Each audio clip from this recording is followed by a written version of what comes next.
All right, folks, we are back now with the latest and newest installment into the DCEU. That's right, folks. We're talking about Blue Beetle, and we're ready to jump into my review of that right now.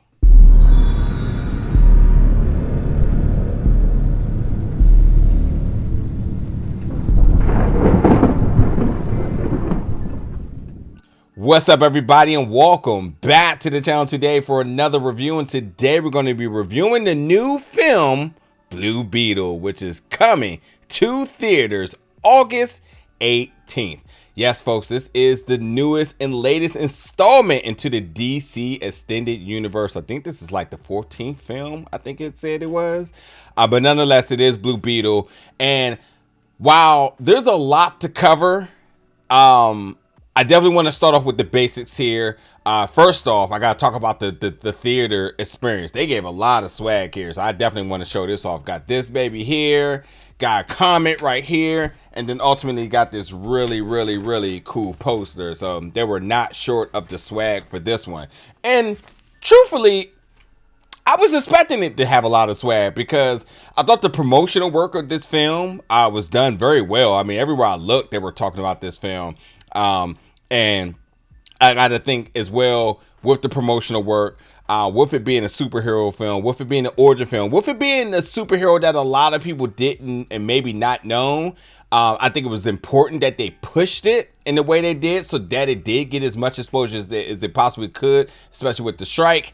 But ultimately, I think the cultural purpose, the cultural significance and the cultural purpose around this film is also very special. This Mexican family and really taking a glimpse into the dynamics within the family, really exploring how the significance of family is not just for the Mexican family, but for everybody. But truly, when you talk about minorities and their struggles, I think like this film really tackled a lot of good subjects outside of the superhero stuff. But yeah, you know, superhero genre is very important, and if that had to be the vehicle in order to really highlight and showcase these messages and topics that they covered, then so be it. But yeah, for sure, you know, I thought they did a fantastic job in the promotional aspect of this film.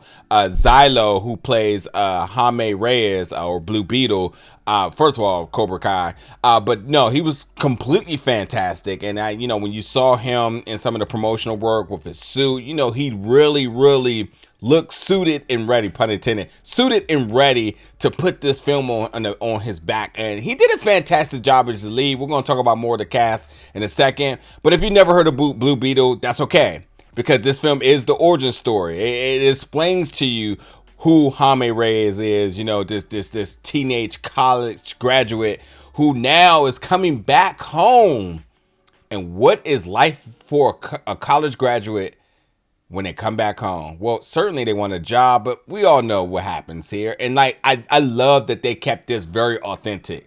You know, the promises of the jobs, the debt, but ultimately coming back to your family that also has their own struggles and the things you kind of missed out on because they want to sort of protect you while you were in school. They want to keep you focused. So like, these are some of Jaime's struggles, you know, trying to get a job, you know, with his sister that are completely opposite of him. So at times, you know, we see their love, but their friction at times, which that wasn't a big factor, but like they really did showcase this very quickly in a way that was just super authentic, and the right people are behind this film. So of course it's going to be authentic. And then just again, showing you this Mexican family and how with all these struggles around them, how important family and love to them. So they by all means nailed that. And I might as well just go down the cast because really quickly, I have to say the highlight of this film surprisingly was George Lopez. And I'm saying surprisingly because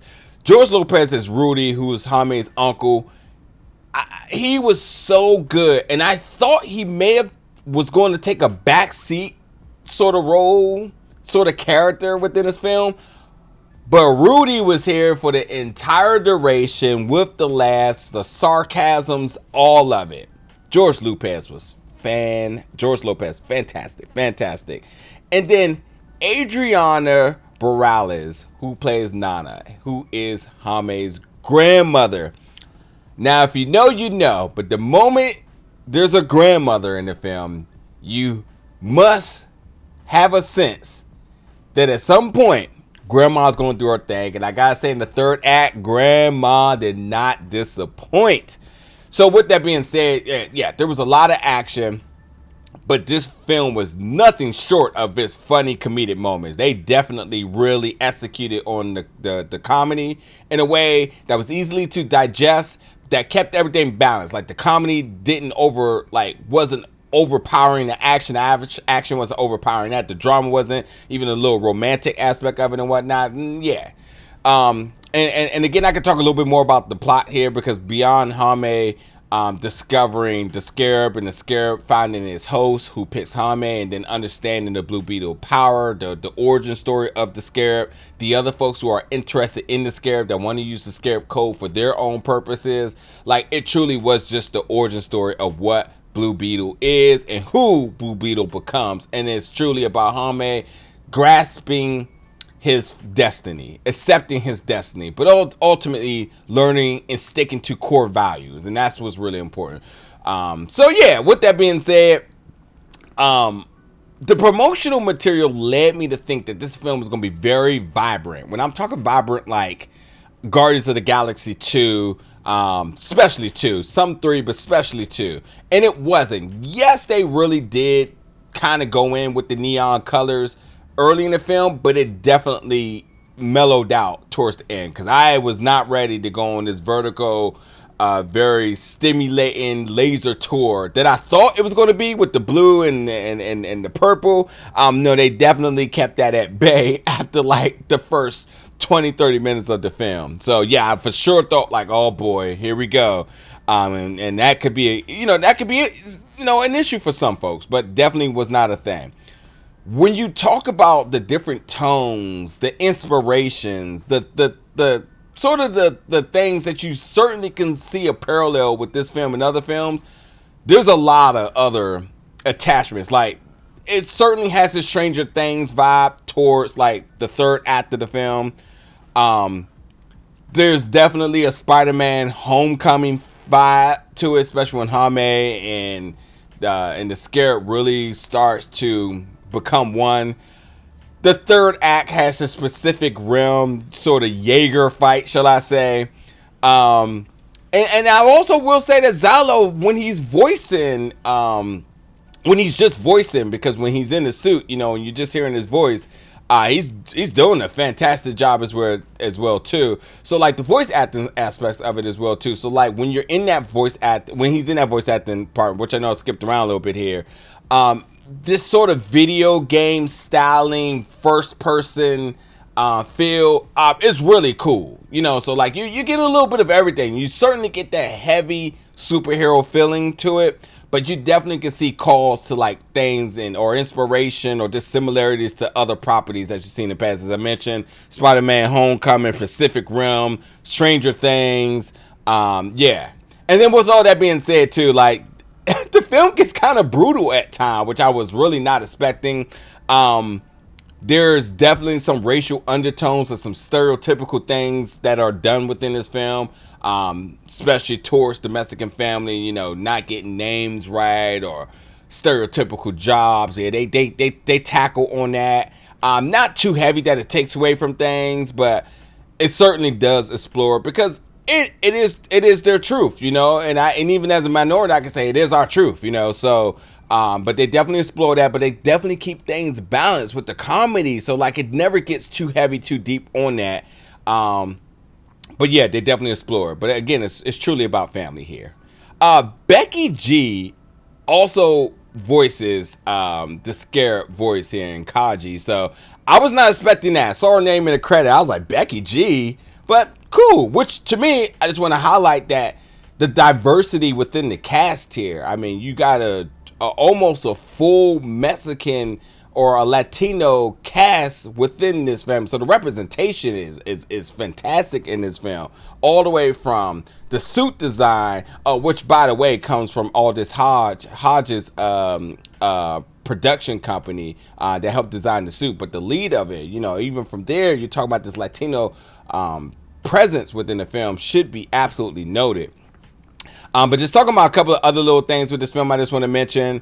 It hits a ton of nostalgia. You're going to see a lot of things that you know from your past. I don't even want to give any of that away because a lot of it's super fun. So keep your eyes glued to a lot of nostalgia, especially towards like the third act of the film. I didn't have any expectation coming into this film because I was kind of like, where is this going and what are we going to do with it? So to me, it's very much a very fun standalone film. I don't know if I truly have a desire to ever watch it again, but for what it's worth, I had a lot of fun watching it for the first time, and I think it's a very fun standalone film. And to the point where it says, well, what's after this? I don't know. I would love for them to kind of do something with like, so I say down the storyline of something like Young Justice, but I don't know. So I really don't know what to expect going in. I really didn't have big expectation coming into it. I don't know what to expect with them coming from out of this. But there is a mid credit, there is an after credit. They're both very fun. One definitely sets up a possibility for things for them to do down the line. But I don't know. As it stands, it just was a very fun film that I had a fun time watching this one time, and I don't know if I'm like truly interested in wanting to watch it again. The score was fire. I have to mention that the score was fire. So with that being said, like coming in with low expectation, I had a lot of fun with this film. It really didn't lack in any department. Sure, there's parts of it that is just completely unbelievable if you're just wearing this overcritical hat while watching it. But if you're sitting back having a lot of fun to the level of expectancy that you should have when you're watching a superhero film, it execute. And then you got fantastic acting, great comedy, great action. The fight scenes, the choreography in the fight scenes is amazing. The CGI wasn't too over the top. Obviously, when it was there, and it was very noticeable. But I definitely didn't mind it. And again, the score was great. And with my concerns about the color blast, you know, these neon, very vibrant colors and lights, they definitely were not overkill with that. So you don't have to worry about that. Anybody who may be worried about, you know, that type of sensory potential issues it may cause, you don't have to worry about that. So with that being said, Blue Beetle, go check it out. I don't think it disappoints at all. I just don't know if it's something I would just truly want to watch again. And with that being said, I just truly had a fun time watching this, and it's on to the next film. Let's see what we got next coming down the pipeline for the year. So yeah, check it out. Get in the comments. Let me know your thoughts about Blue Beetle when you do.